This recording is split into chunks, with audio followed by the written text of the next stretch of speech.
Howdy folks, and welcome to another episode of Mingles with Jingles. Now, I've had a pretty shitty weekend. Haven't had an awful lot of sleep, haven't been feeling too good. But I'm not going to dwell on that because God knows you've probably got enough of your own problems to worry about. Nevertheless, there were a couple of things that I do need to address in this week's episode of Mingles with Jingles. As I'm sure most of you are probably aware, there was some drama in the World of Warships front last week when Flamu, who is without question the biggest World of Warships live streamer on Twitch, got himself kicked out of the Community Contributors Programme. Now, I'm sure many of you have been eagerly anticipating my take on the subject, anxious to hear how I'm going to contribute to the ongoing drama. Unfortunately, I suspect many of you are going to be disappointed because there really isn't any drama here. The situation with Flamu was that he's been very unhappy in the Community Contributor Programme for quite some time, and Wargaming have been very unhappy with Flamu for quite some time. So Wargaming got rid of him, and Flamu didn't care. in fact, Flamu was actually quite happy, because he felt as if he was now off the leash and was able to say exactly what he wanted to say about World of Warships. Even though, to be completely fair, he'd been saying exactly what he wanted to say about World of Warships for quite some time, and often. And I think this is probably the reason why he was actually cut loose, because his scathing criticism of World of Warships over the course of, well, in particular, the last couple of months, has been never-ending. And I happen to think that he makes some very good points, but the points that he was making when he was a community contributor were largely wasted on Wargaming. And over the years that he's been in the Community Contributor Programme, initially he was very engaged with the developers, offering criticism, both constructive and negative, as and when he saw fit. But over the last year or so, he's been getting quieter and quieter on the Community Contributor Discord, and louder in his videos and on social media. And I suspect that the reason for this, and if you want to know for sure you'd have to ask him, but I suspect the reason for this is because he simply felt that Wargaming weren't listening to him. And I think he was probably right. And then, of course, last week things came to a head. He was kicked out of the Community Contributor Programme. He doesn't give a shit. In fact, he's quite happy about it. And I'm pretty sure Wargaming are quite happy about it as well. So, he's happy. They're happy. Where exactly is the drama here? Well, possibly it was in the reasons that Wargaming gave for his being removed from the programme. I believe the exact reason was that he was guilty of stat-shaming other players during his World of Warships livestream, where after a match he'd pull up the statistics of the various different players who'd performed particularly badly and just have a damn good laugh at how shit they actually were. Honestly, in my opinion, as reasons to remove somebody from the Community Contributor Programme go, this one's pretty thin. So Wargaming noticed that Flamu stat shames other players who play particularly badly. Wow. Good to see that you're paying attention here, Wargaming. He does this 4 or 5 times per stream, and he streams 5 days a week. And he's been streaming 5 days a week for the best part of the last 5 years. So you noticed, did you?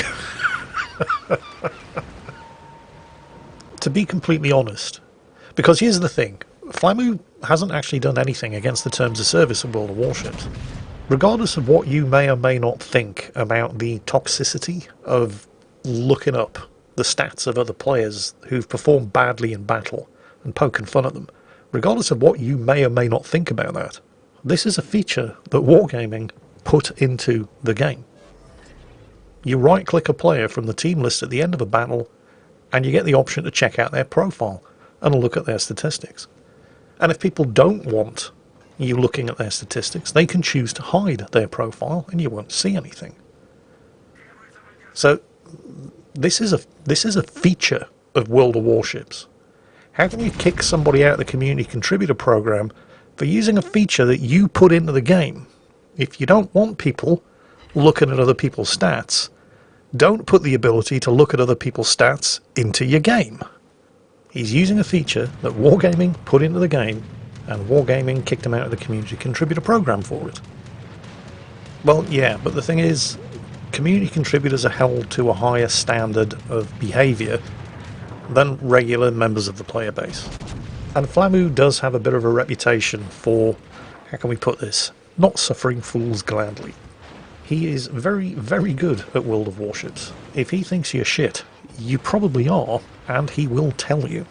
Now, whether you approve of this or not, whether you think he's funny or not, is really not the issue here. Wargaming could probably, and I'm pretty sure Flamu would admit to this himself, could probably have picked any one of a dozen different reasons for kicking him out of the program. Any one of a dozen different ways that he was, in their words, promoting negativity. And Flamu, because he's many things, but a liar is not one of them, would put his hand up and say, yep, I did that. Yes, I stat shame shit players. Yes, I lose my temper when people play like unbelievable idiots and vent my frustrations in chat. Now, I'm not condoning any of this. I mean, I like Flamu, but I'm not blind to his faults. I absolutely don't condone losing your shit with your teammates in chat. It doesn't make anybody feel better other than yourself, and it certainly doesn't make them perform any better.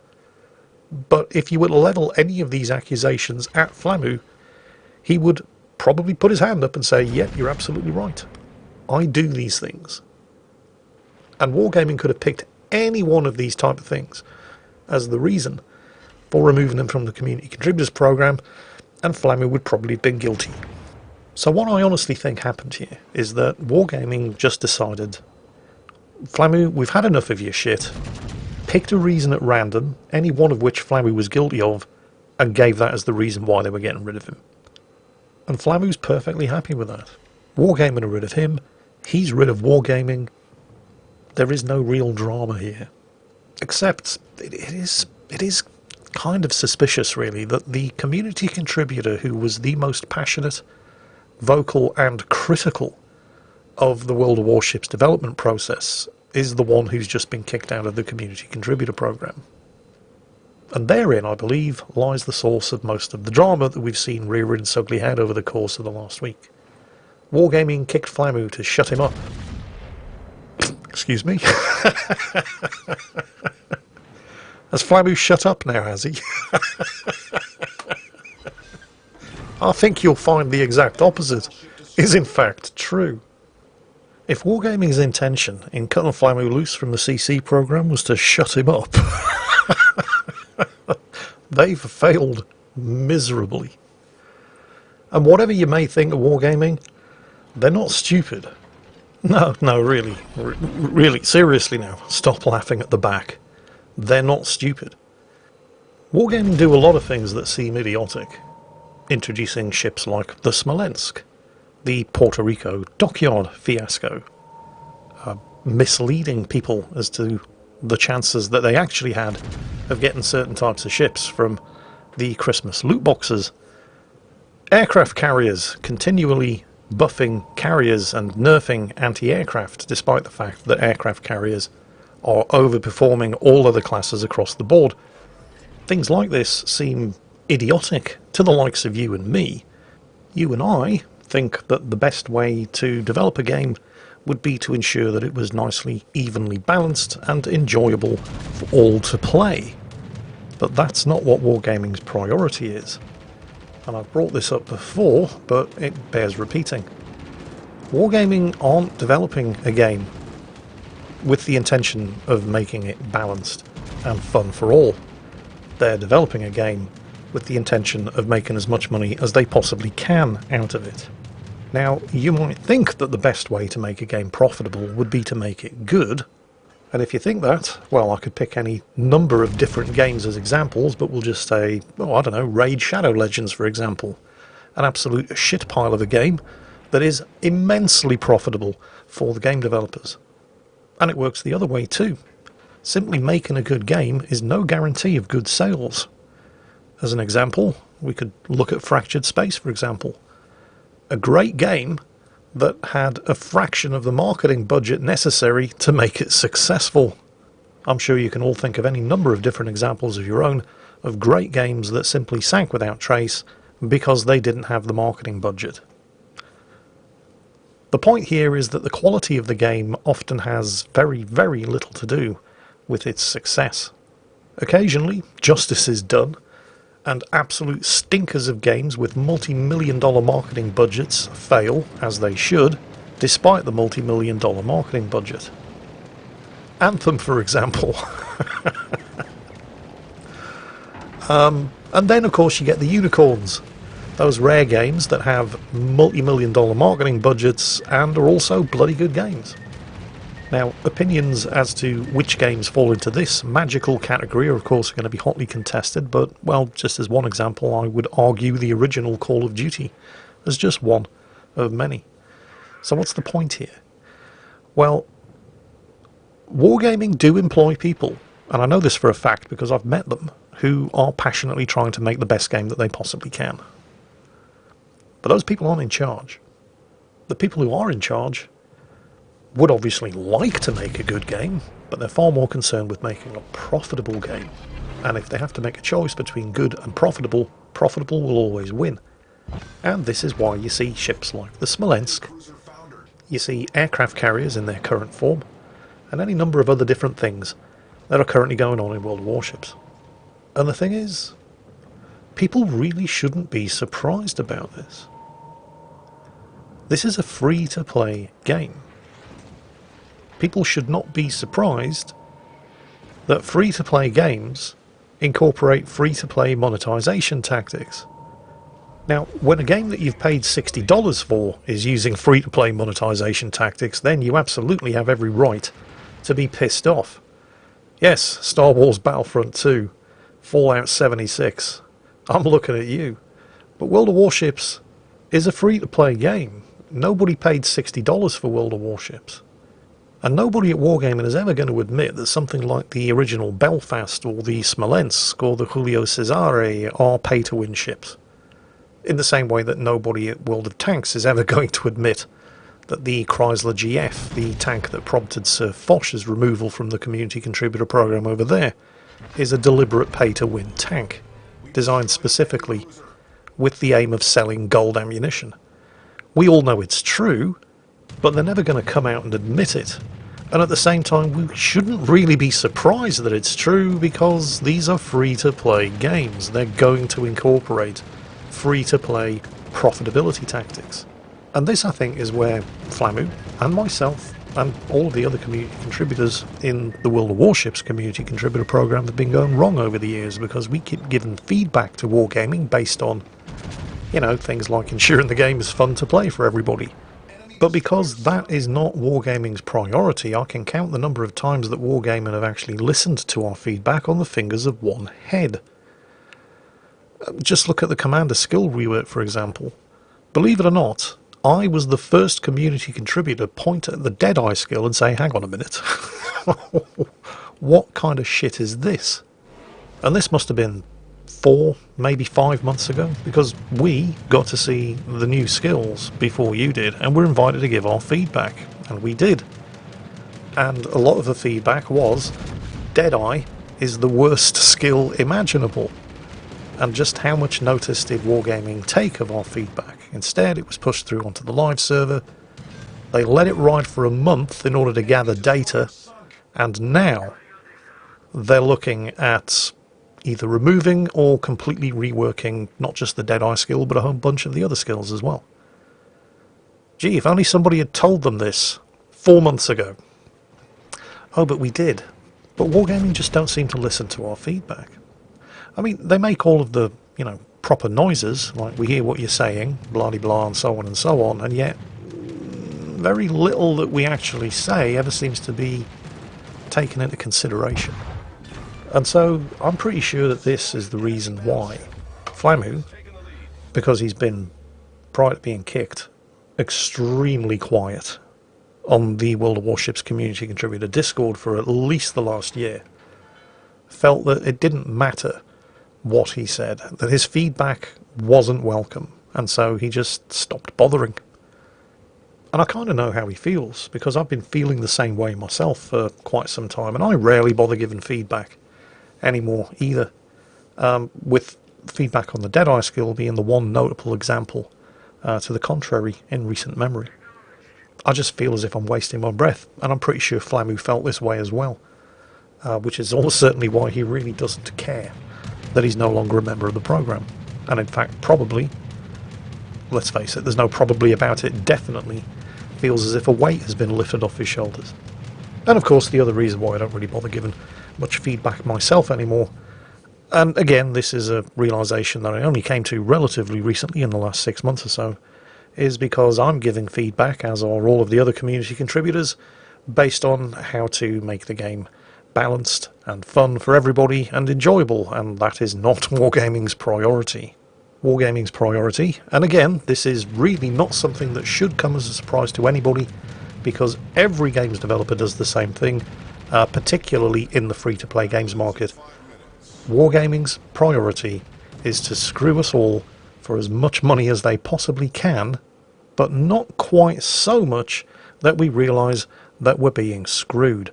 They stepped over the line in the Puerto Rico dockyard fiasco in much the same way that Electronic Arts screwed the pooch for everybody with Star Wars Battlefront 2 loot boxes, where they were screwing the player base so hard and so vigorously and without any lubrication whatsoever that it was no longer possible for their customers to pretend that they weren't in fact being screwed up the arse. And that's the tightrope that all games developers walk, not just Wargaming. Every single one of them wants to make as much money as they possibly can out of us without our realising that we are in fact being fucked. Now, if you get a good game out of it, that's just a happy accident. Okay? Because making good games is not what they're doing. They're making profitable games. Actually, I should correct myself here, because I keep saying games developers aren't in the business of making good games, they're in the business of making profitable games, and that's just not really true most of the time.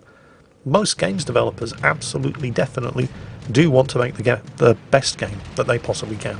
It's the game's publishers. They're the ones who aren't interested in whether or not the game is actually any good or not. They just want to know how much dollar it's going to make.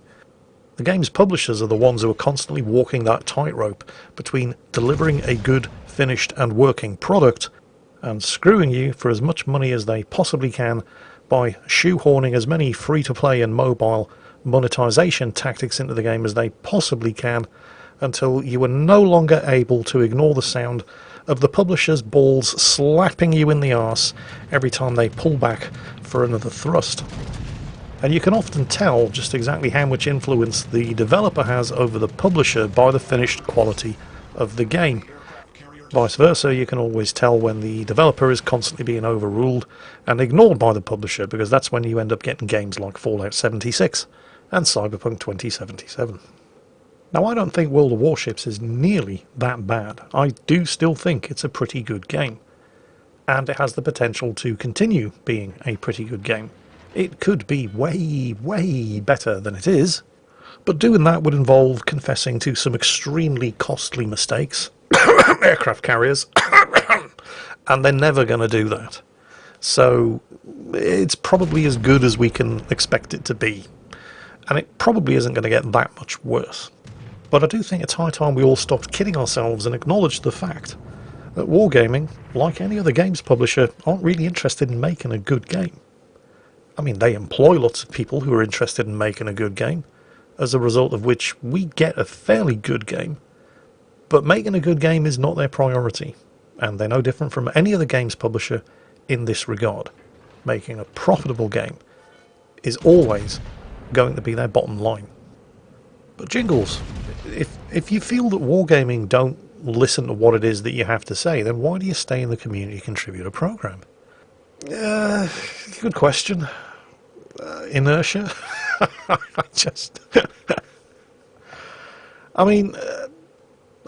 don't stick around because I feel that Wargaming value my feedback. I mean, that's plainly not true. Commander skill rework, perfect example.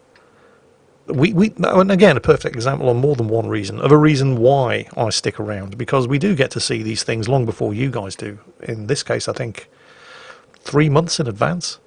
But despite the fact that we were shown the commander skill rework and offered to give feedback, the feedback that we did give basically got swept under the carpet. Deadeye skill, yeah, I'm looking at you here.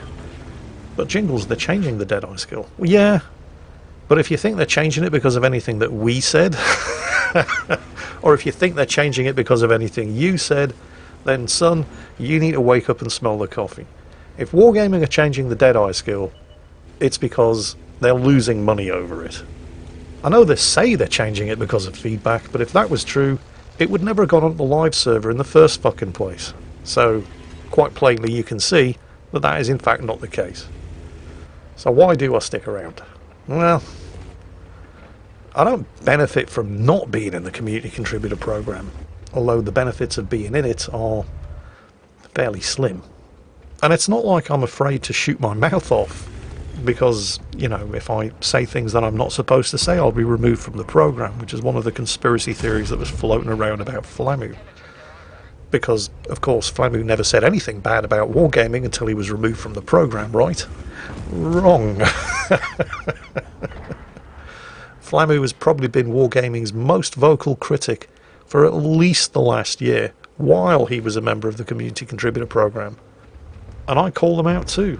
I mean, I've lost subscribers, I'm sure, over my ongoing and continued criticism of the aircraft carrier rework. I called them out on the Puerto Rico disaster. I had a few choice words to say about hiding the actual chances of getting a rare ship from the Christmas loot boxes. And I've been a fairly vocal critic of the Commander rework in general, and the Deadeye skill in particular. If Wargaming wanted to shut me up, kicking me out of the community contributor program would be a bit like shutting the barn door after the horse has already bolted. If they wanted rid of me, they could quite easily trump up any number of justifiable charges. I mean, just take a look at any of my World of Warships videos, and they could say, he's making fun of that player, that's toxic, that's promoting negativity, you're out of here. And I'd be guilty, in exactly the same way that Flamu is guilty of the charge that they level against him, stat shaming other players. Yep, Flamu made a habit of looking at other players' statistics. And how did he do this? He used the feature that Wargaming put into the game for the purpose of looking at the statistics of other players. Flamu, you naughty, naughty boy, using a feature for the purposes for which it was intended. That's it. We've had enough of your shit. You're out of here. Where am I going with this? Honestly, I don't know. Why am I still a community contributor for World of Warships? Honestly, I just really can't be bothered going to the effort of removing myself from the program. I'm certainly not sticking around because I feel like they value my feedback. I get a nice flag out of it. There's that, I suppose. Yeah, I don't know. There is the benefit of seeing new things long before you guys get to see them. Even if I no longer harbour any illusions whatsoever that anything we say about those new things is going to make the slightest bit of difference. Flamu is no longer a CC. Flamu continues to say whatever he wants. I am still the CC. I continue to say whatever I want. And neither I nor Flamu are making the slightest bit of difference. If right now you're asking yourself the question, so what the hell's the point? Congratulations, because that's the question I'm asking myself right now as well. Anyway, we've kicked this topic to death. Let's move on. I wanted to finish off this week's episode of Mingles with Jingles by doing something that I often get asked to do and often forget to do, and something that I really should do a lot more often. And let's talk a bit about some history. In last Friday's World of Warships video, I pimped out my Audible book recommendation of the month. It was Sicily 43 by James Holland, the story of Operation Husky, the Allied invasion of Sicily in 1943, and the conquest of Sicily, which took a mere 38 days, in July of 1943. At the time it was the biggest amphibious operation ever, but it was also an airborne operation. And while the amphibious landings were an unqualified success, the Allies had planned on losing up to 300 craft during the course of the invasion, and in fact they only lost 12. but the airborne operations in support of the landings were pretty much a disaster from start to finish. So I recommended this book in Friday's video, and today, because it's Mingles with Jingles and it's more talky than a World of Warships video, I wanted to read from you a section about the air landing operations that I thought was particularly, well, I don't know if amusing is the right word, but I'll read it and you'll see. And by the way, if you're interested in getting this book yourself, there's a link in the video description to my Audible landing page. If you were to purchase it from there, that would help me out. And no, I'm not ashamed of it. If you lot are going to continue to use ad blockers, and I completely understand why you do, because YouTube are really kicking the arse out of adverts lately. But if you're going to continue to use ad blockers, I'm going to continue to take sponsorships. Anyway, Sicily 43 by James Holland. In this particular example, he's talking about one personality who was in charge of Allied air landing operations. Air landing, distinct from airborne. Airborne are paratroopers. Air landing, glider-borne troops. Browning's replacement at 1st Airborne was the newly promoted Major General George Hoppy Hopkinson, a man of enormous charm and voracious ambition, but less for paratroopers than for glider-borne operations. Before taking command of 1st Airborne, Hopkinson had been commander of the 1st Air Landing Brigade, and to say he was messianic about glider operations would be an understatement. Relentless ambition and a gift of the gab unquestionably helped him move swiftly into the top job at 1st Airborne in early May 1943, and with this promotion he was determined to become the champion of glider-borne forces. The trouble was, so tunnel-visioned had he become in his enthusiasm that he had failed to realise his force was not remotely ready for deployment. By this point, Britain had been at war long enough to have sorted much of the wheat from the chaff when it came to generalship. The Americans too, after North Africa, were starting to work out who was good and who needed sending home.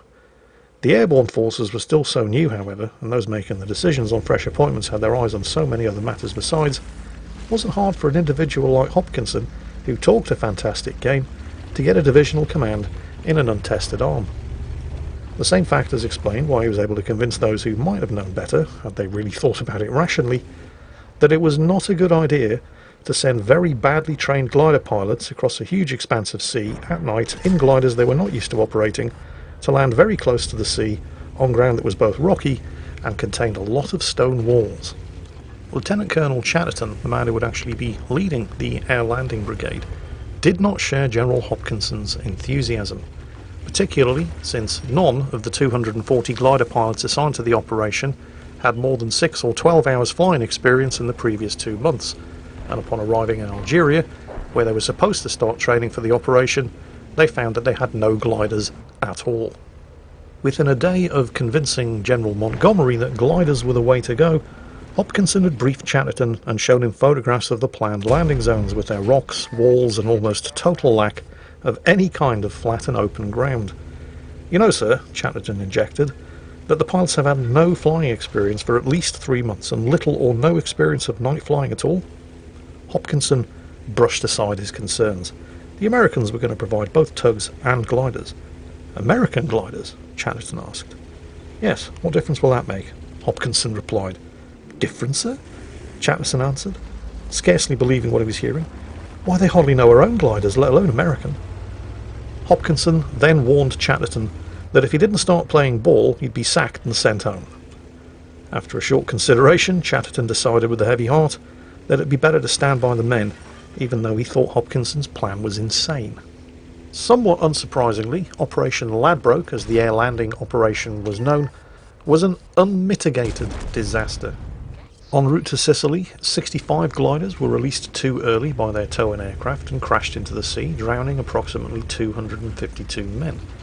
Of the remainder, only 87 men arrived at the Pont Grande Bridge, the objective of the entire Air Landing Brigade of over 2,000 men. They successfully captured the bridge and held it long beyond the time where they were due to be relieved, but finally, with their ammunition expended and only 15 soldiers remaining unwounded, out of an entire air landing brigade of 2,000 men, the Allied troops surrendered to Italian forces. Despite this epic cock-up from start to finish, Hopkinson was not relieved of his command and continued to lead airborne troops for the remainder of his service in World War II.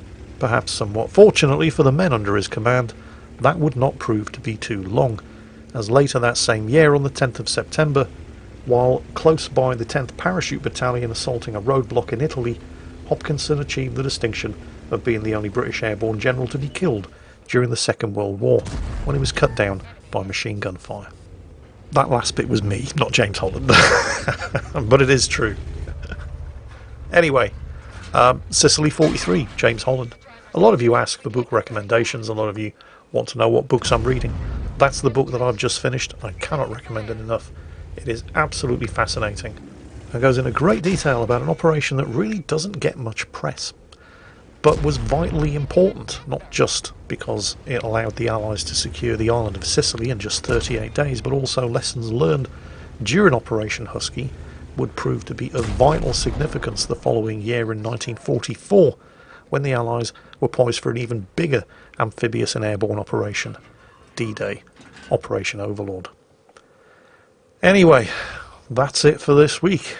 I hope you've enjoyed it. I hope I've given you something to think about, and I hope I've given you something good to read. If you are interested, there is a link in the video description. In the meantime, as always, take care, stay safe, and I'll catch you next time.